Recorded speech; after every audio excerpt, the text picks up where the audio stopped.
Well, it's snowing. Hi everyone, I'm Stu. I'm Sarah, and welcome back to the 350 Bird Challenge. We've come back to a place where we didn't have a great deal of luck at the end of last year, looking for that pesky black-backed woodpecker. We're at Algonquin Park and the conditions aren't great, but we're going to try our best. See you in a sec.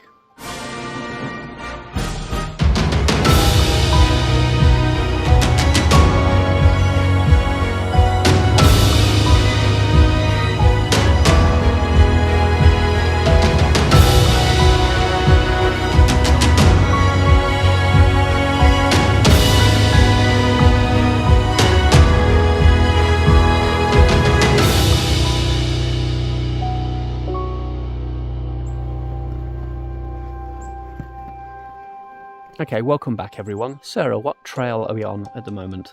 We're at Spruce Bog Boardwalk. There's a number of species that we want to try to pick up this weekend at Algonquin Park.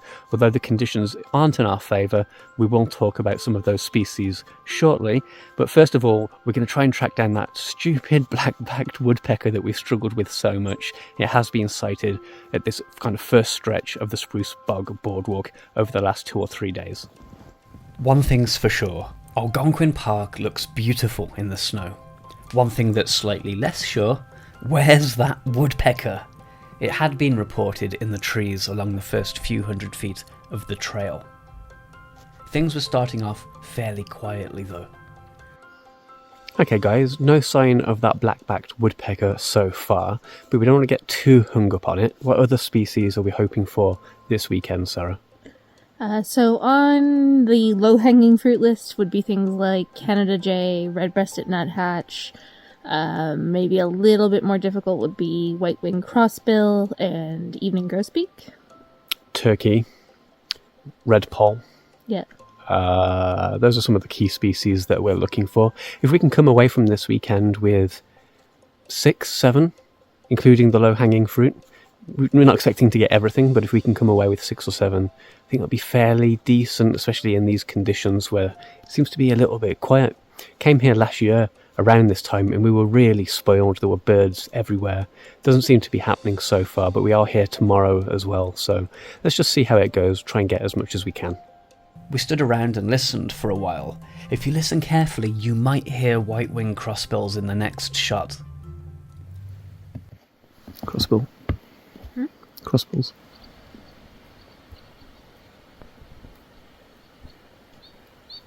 They often call as they fly overhead, but can we get them on camera at some point?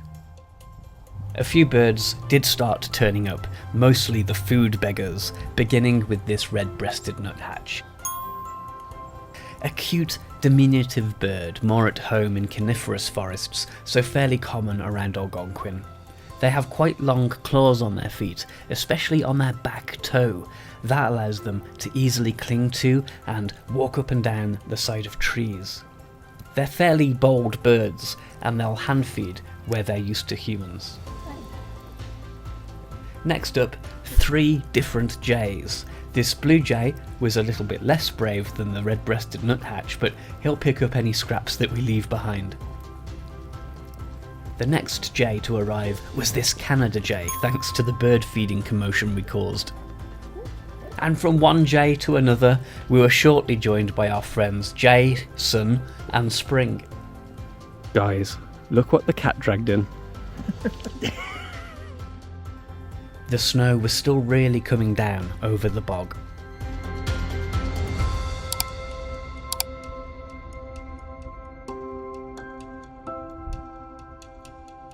Okay guys, a couple of new birds on that trail. Sarah, what did we pick up?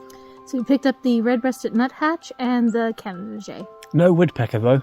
We're not going to be too preoccupied with that. Hopefully we'll try and find some other things. We've heard white-winged crossbills flying over, but the conditions mean the sky is grey and we won't be able to pick it up unless it lands in a tree for us, but we'll keep our eyes peeled for that. But in the meantime, next stop, Sarah? The logging museum. So stay tuned, we'll be back in a sec. We parked at the head of the logging museum trail, just in time for my camera to be attacked by a chickadee. Down the wintry trail we spotted a few species. Working up the side of a tree, a white-breasted nuthatch. and carrying a sunflower seed provided by another couple of visitors to the park, this hairy woodpecker was considering where to cache it to eat later. She soon returned, searching for snacks under the scales of bark. We walked a few hundred feet along part of the trail, but the way it was going, I think there was more chance of seeing the Hogwarts Express than finding any winter finches today. After the break, we'll try the Algonquin Park Visitors Centre.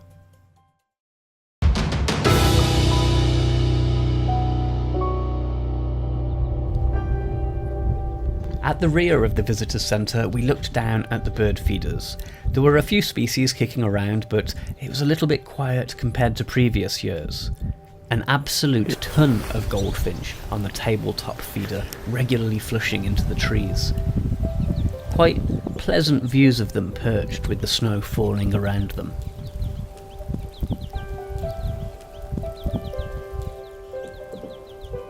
A slight surprise to see about 5 turkey hens underneath the feeders, waiting for some spillage.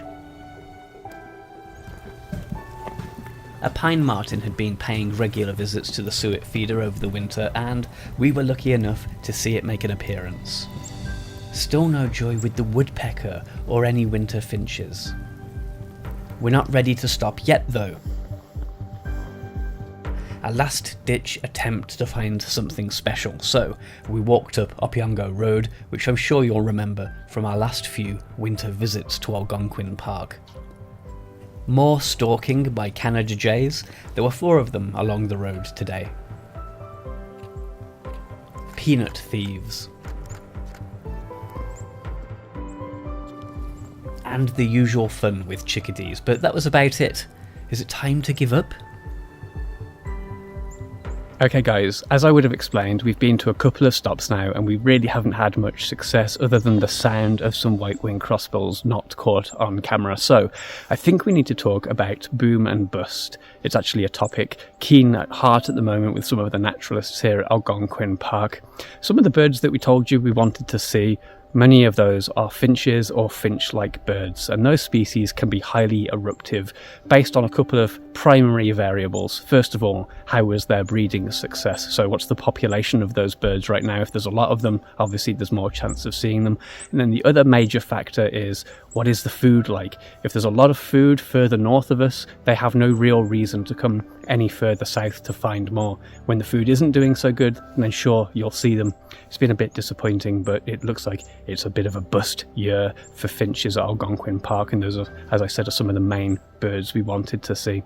We were here around about the same time last year, and there were finches all over the place. There were crossbills in the tops of the trees. You couldn't move for hearing. Evening grosbeaks all over the place, and we got lots of lovely footage of that, but it just isn't the case this year. So I think at this juncture we need to take a break and maybe reevaluate our plans a little bit for what we're going to do tomorrow.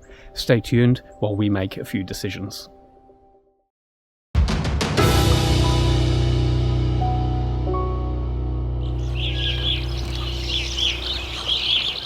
Back in January 2024, we were in Algonquin Park just a few days later than this 2025 visit, and the Visitors Centre feeders were filled with evening grosbeaks.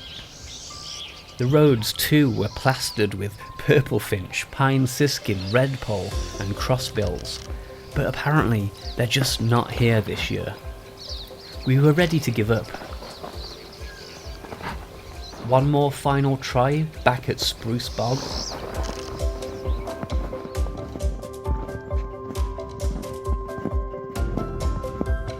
We decided to come back to Spruce Bog. We were going to do it off camera just to kind of have a look around and try our luck.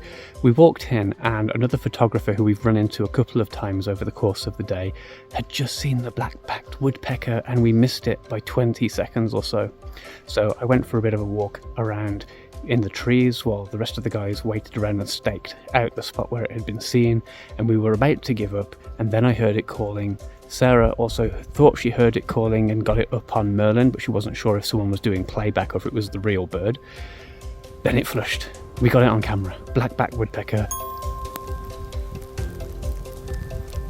I never want to chase that stupid woodpecker again. We're pretty pleased though, right, Sarah?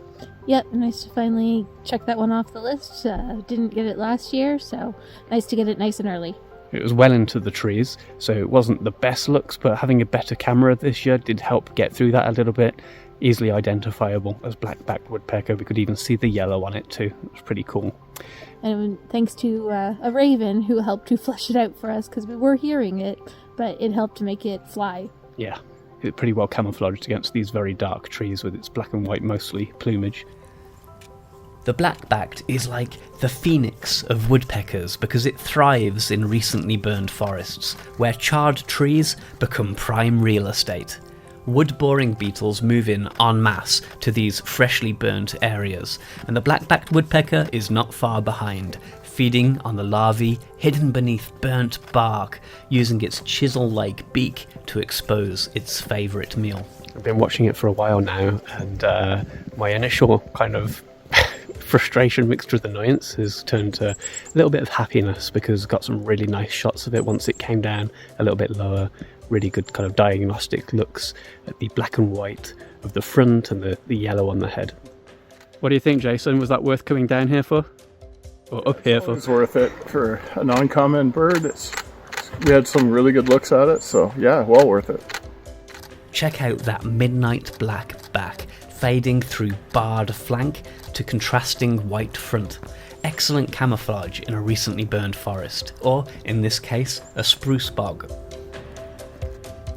This male has a golden yellow crown patch.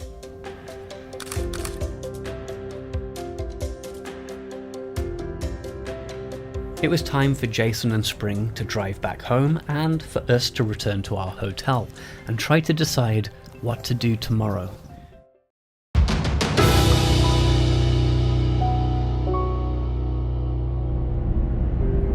We were up before sunrise the following morning to try to get a feel for what the birding might be like today at Algonquin Park.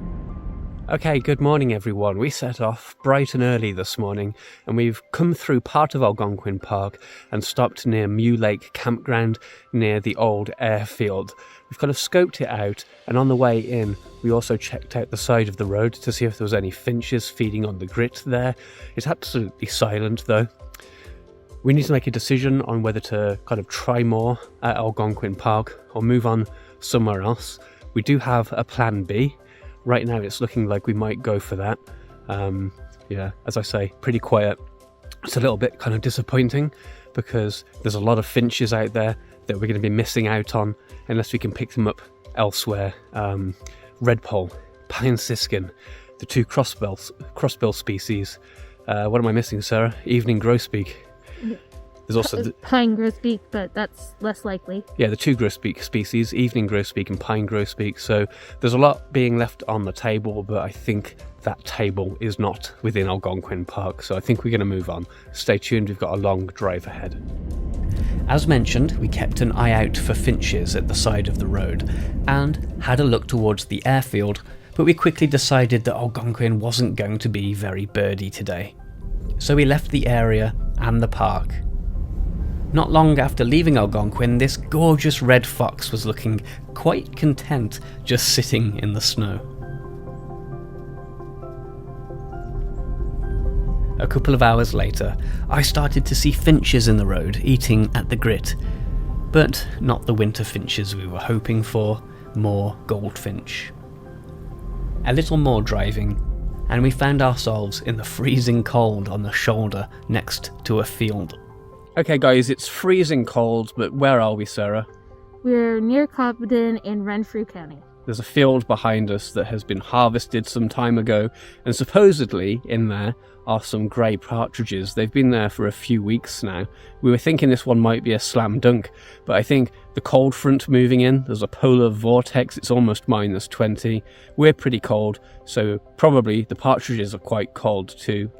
No sign of them so far. Perhaps they're hunkered down. We'll look for a little bit longer. A little hazardous on the shoulder in the icy conditions, but we scanned the field for about half an hour. I was concerned that there were fresh canid prints in the snow, and I wondered, had the partridges been predated or maybe scared away? Okay, no sight or sound of these grey partridges, unfortunately. I think we're going to call it.